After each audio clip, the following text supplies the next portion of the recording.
So I don't want to tell you guys I told you so, but I'm going to say it right now. I told you so because going into WrestleMania Night 1, the main event was going to be Seth Rollins against CM Punk against Roman Reigns, with Paul Heyman sort of as the looming figure in the background. Where does his allegiance lie?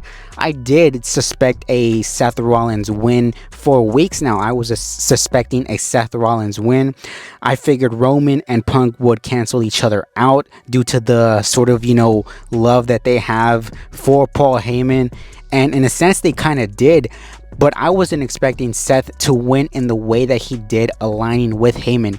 So we're going to start off, I guess, with the match here, with the main event match, Seth Rollins against CM Punk against Roman Reigns. They showed a really, really good video package for all three men. It's some sort of metal rock type thing. And I'm telling you, they need more metal rock type video packages in wrestling just to get you amped up and hyped up. Came out here, number one, he came out here, he was being performed by Living Color, the Cult of Personality. They also showed a video package where the song This Fire Burns was playing, his old Kill Switch Engaged song from back in the day, which got me hyped up as hell for this match. I did like this match. This match was really close as far as near falls and everything, but we're gonna go to the end of the match where Paul Heyman, you see him be outside of the ring. He's almost like desperate because, Roman and Punk and Seth are all laid out, and he's the only one who's kind of essentially given up with this whole match. He goes out, he grabs a chair. Roman and Punk are both laid out in the middle of the ring. It looks like Heyman is going to hand the chair to somebody. I figured he was just going to put it in the center of the ring and then Roman and Punk are going to fight for it or whatever. But he hands the chair to CM Punk. Then it looks like, Heyman has made his choice. He chooses CM Punk. He then low blows CM Punk. He then, tells CM Punk, like, you made me choose. This is your fault. You made me choose. And then it looks like Heyman and Roman are on the same page. Heyman is, reciting the I love you, my tribal chief, whatever you need, my tribal chief. He hands the chair over to Roman Reigns. In the distance, on the ropes, is Seth Rollins. And now Heyman points out, he tells him, he's like, my tribal chief, the shield chair, tribal chief. 10 years ago, whatever it may be, right? So he's essentially telling him, hit him in the back with the steel chair and end this once and for all. It looks like Roman, he's salivating at this. He wants to hit Seth Rollins, and you can see Heyman like inching closer and closer to Roman. At that point, I knew Roman was fucked because this guy, he's inching closer and closer. He low blows Roman. Seth Rollins takes advantage, gives him the stomp. 1, 2, 3. Seth Rollins is the night one winner for the main event of WrestleMania. He aligns with Heyman. Heyman raises his hand up in the air, and we get that visual of not only Punk and Roman laid out, but Seth Rollins and Paul Heyman aligned. They mentioned on commentary, like, how long has this been going on? Has it been days, weeks, years? With Paul Heyman, he's like the cockroach who can't die or whatever. So I kind of predicted this, Heyman aligning with Rollins. I wasn't sure if they were going to do it flat out. And going forward, I don't know if Seth and Heyman are like the new on-screen duo, or if this was just a one-off because Heyman was so just like infuriated with both Punk and Roman at this point. But yeah, that's how night one ended. Let's start off with how night one began. That was with main event Jey Uso and the ring general Gunther. I thought for what this was, I thought it was a decent opener to the show. Obviously, Jey Uso got the win. Jey Uso, they were telling the story of him having a different side to this whole Gunther match. He gave Gunther like 3 or 4 splashes, and then he got him in the rear naked choke that Gunther puts his opponents in. And this is the part of the match that I had an issue with. Now, I knew Jey Uso going into this match, going into WrestleMania, I knew Jey Uso was going to win the World Heavyweight Championship. And to me, I don't have an issue with that. I think Jey Uso is mega over. I think, granted, he's not the best in-ring wrestler per se, but, the fans are obviously on his side. They obviously wanted to see him win the championship.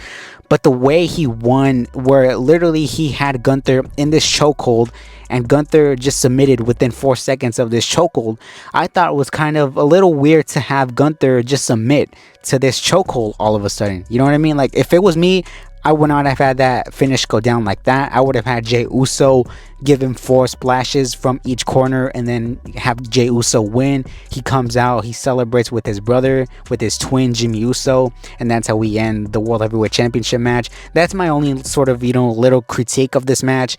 Obviously, Jimmy Uso did come out at the end and celebrate with his brother as the new World Heavyweight Champion. We then moved on to, I think, was probably the worst match of this entire card, was the New Day against the War Raiders. So this match, literally, I could not tell you what even happened in this match. I got up, I made something to eat, I got something to drink. I will say one thing, the only reason this match should have been on this card was if Big E was going to return, and Big E obviously did not return. So to me, this was just a giant waste of time. If the SmackDown Tag Team Championships can't get on WrestleMania, and then that's a Triangle TLC match, and this match can get on the card, that's telling something. This match did not need to be on the card. This match could have been easily on this past episode of Raw. This match could have been the week after Raw. I mean, literally, this match did not have any business being on this card whatsoever. But New Day did win the new tag team championships. We then had Jade Cargill against Naomi, and I actually think this was a solid match. Jade Cargill, I think, she's kind of iffy in the ring, and I think Naomi, she obviously carried most of this match, to be honest, and she got the win here. I think it was a good match. I think, selfishly, I would have preferred a Naomi win, just because Naomi, she just turned heel, and to have her lose, it kind of does deflate that heel turn in a sense. But I obviously get what they're going for. Obviously, hopefully now going forward, we could get some sort of Naomi Bianca thing, because this whole character of Naomi is really, really fascinating. There's more legs to this, obviously. So Jade Cargill did get the win here. We did also get LA Knight against Jacob Fatu for the United States Championship. This was also a pretty good match. I think my favorite spot in this match was the BFT reversal in midair that LA Knight gave to Jacob Fatu.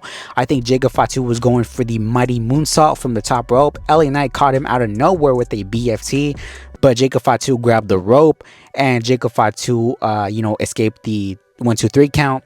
Then Jacob Fatu goes up top, gives him the mighty moonsault, and covers him. And Jacob Fatu is the new United States champion. I said, man, it's a great night to be a Samoan wrestler, because these guys tonight were just winning gold. I did kind of think that Jacob Fatu wasn't going to win this match because of a solo interference, but to my knowledge, to my surprise, that wasn't the case. Jacob Fatu won here clean against LA Knight.